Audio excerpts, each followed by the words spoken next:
Good morning, Pilipinas! Happy Holiday Monday po sa inyong lahat. At sa mga estudyante dyan, today is your lucky day dahil walang pasok. At sa mga nag-opisina, may pasok po tayo ha. Okay lang po yan, lucky day pa rin yan kasi double pay po at magiging productive ang ating araw. At para lucky tayong lahat sa panibagong linggong ito, dapat may bit-bit kang bagong kaalaman tungkol sa ating panahon. Kaya naman live mula rito sa Pag-asa Weather and Flood Forecasting Center, kasama ninyo ang inyong weatherman, Harry Bayona. Dito lang po yan kung saan walang pinipiling panahon ang pagbibigay impormasyon. Ito po ang Panahon TV. Today is February 25, 2013. Gaya nga nang nabanggit ko kanina, holiday po ngayon dahil we are celebrating the 27th anniversary of the EDSA Revolution. Sa parehong araw na ito, noong taong 1986, naganap ang bloodless at peaceful revolution sa kahabaan ng Epifanio de los Santos Avenue o mas kilala nga natin sa tawag na EDSA. Sa kaganapang ito ay pinuri ng buong mundo ang Pilipinas dahil tanging mga rosaryo at dasal lamang ang ginamit nating sandata para makalaya sa rehimen ni dating Pangulong Ferdinand Marcos.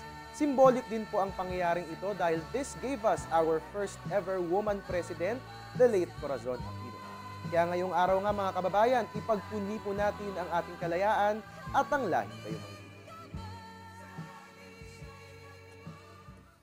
Ngayon naman mga kababayan, huwag na natin patagalin pa upang bigyan tayo ng ideya sa magiging lagay ng ating panahon ngayong Monday. Makakasama po natin si Pag-asa Weather Forecaster Connie Dadivas. Good morning po Miss Connie.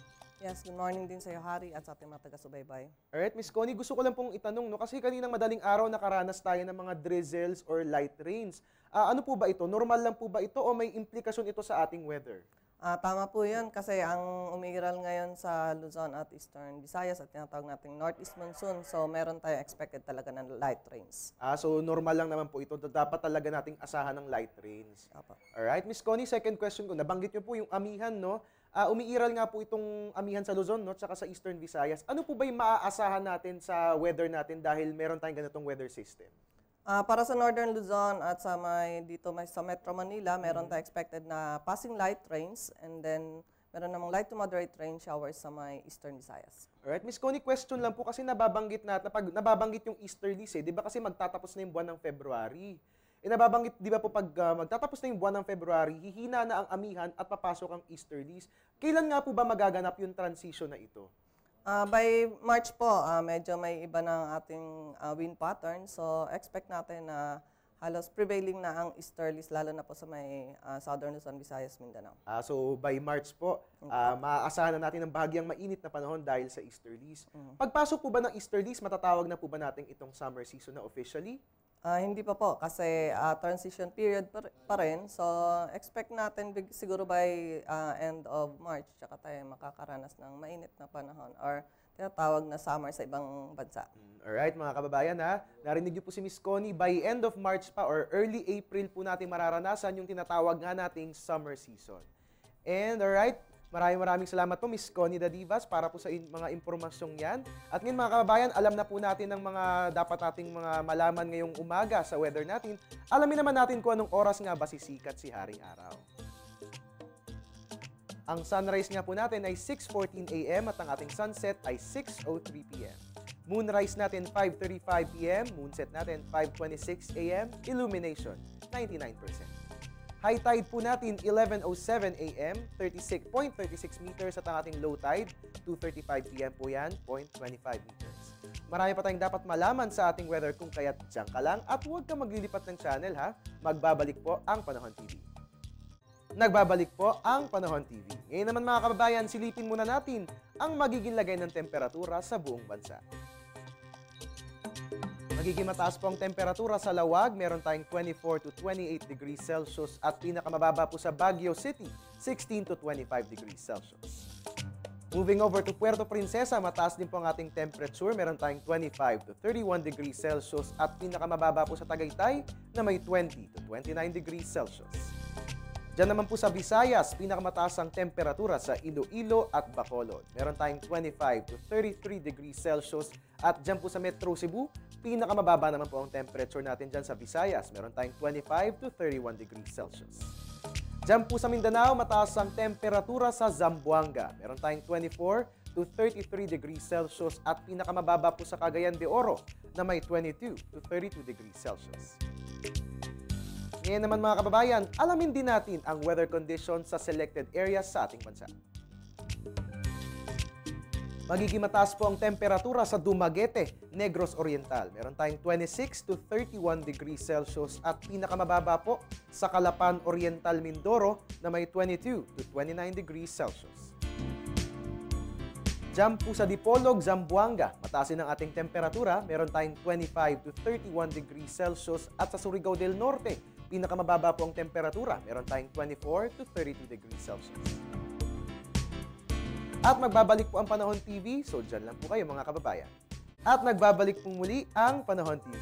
Ngayon naman mga kababayan, silipin na po natin ang magiging lagay ng panahon in the next 3 days. Dito po sa atin sa Metro Manila, magiging makulimlim ang weather natin simula bukas hanggang sa araw ng Huwebes. Samantala dyan naman sa Metro Cebu, makararanas ng maulap na papurin at tasahan din ng mga isolated rain showers or thunderstorms simula bukas hanggang sa araw ng Huwebes. Samantala, dyan naman po sa Metro Davao ay magiging makulimlim bukas pero pagsapit ng Miyerkules at Huwebes, huwag mong kalilimutan ng payong mo kababayan ha dahil magiging maulan. Ngayon naman mga kababayan, alamin din natin ang lagay ng selected tourist area sa ating bansa. Magiging mataas po ang temperatura sa Vigan, Ilocos Sur at sa Puerto Galera. Meron tayong 23 to 32 degrees Celsius. Ganyan din po ang temperatura sa Anilao, Batangas at pinakamababa naman po sa Banawe Rice Terraces na may 13 to 25 degrees Celsius. Diyan naman po sa El Nido, Palawan, mataas din ang ating temperature. Meron tayong 24 to 32 degrees Celsius at sa Naga, pinakamababa po ang ating temperatura. Meron tayong 23 to 31 degrees Celsius. Ngayon mga kababayan, alamin din po natin ang lagay ng panahon sa selected Asian cities.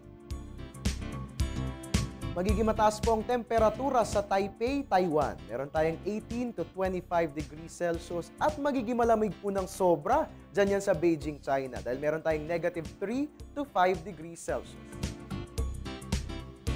Dyan po sa Bangkok, Thailand, magiging mataas din po ang ating temperature. Meron tayong 25 to 33 degrees Celsius at pinakamababa naman po sa Hanoi, Vietnam na may 19 to 22 degrees Celsius. At dyan po sa Rangoon, Myanmar, mataas ang ating temperatura. Meron tayong 25 to 36 degrees Celsius. At pinakamababa po sa Ho Chi Minh, Vietnam na may 23 to 35 degrees Celsius. Mga kababayan, walang maglilipat ng channel, magbabalik po ang Panahon TV.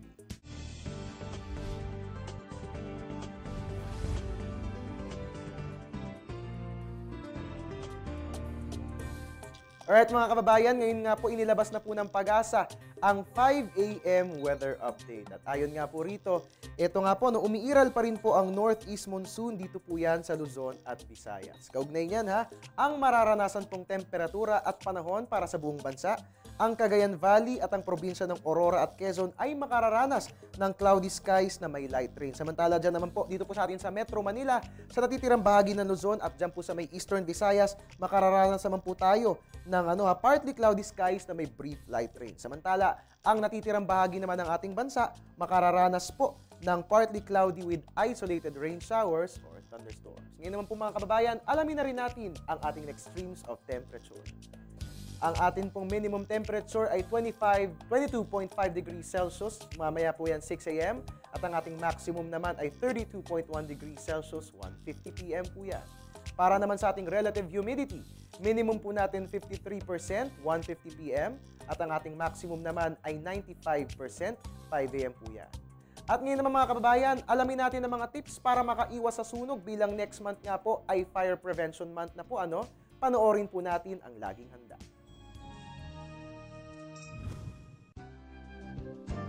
Ayon sa Bureau of Fire and Protection, ang buwan ng Marso ay Fire Prevention Month. Kaya para maiwasan ang pagiging biktima ng sunog, ito ang ilang mga paalala. Kapag may sinindihang kandila, ilayo ito sa mga combustible materials o maaaring masunog na mga bagay. Kapag nagluluto, huwag iwanan ang kalan at pagkatapos itong gamitin, isara itong maigi pati na rin ang ginamit na LPG. Itago o ilayo sa mga bata ang mga bagay na nagiging sanhi ng sunog gaya ng posporo at lighter. I-unplug ang mga appliances pagkatapos ito gamitin para maiwasan ang pag-overheat ng mga ito. Iba na ang laging handa, kaya naman palaging tandaan ang mga fire prevention tips. At bago po kami magpaalam, tandaan niyo po na pwede nyo kaming i-like sa Facebook, panahon.tv, or you can also follow us on Twitter at panahon.tv. At siyempre, welcome din po kayo sa aming website sa www.panahon.tv. Abangan niyo po kami mga kababayan na oras-oras para sa ating update sa Panahon TV Express. At tutok lamang po dito lang po yan sa mas pinalakas na telebisyon ng bayan. Live mula rito sa Pag-asa Weather and Flood Forecasting Center, nakasama niyo po ang inyong weatherman, Harry Bayona. Dito lang po yan, kung saan walang pinipiling panahon ang pagbibigay impormasyon. Ito po ang Panahon TV. Happy Monday mga kababayan!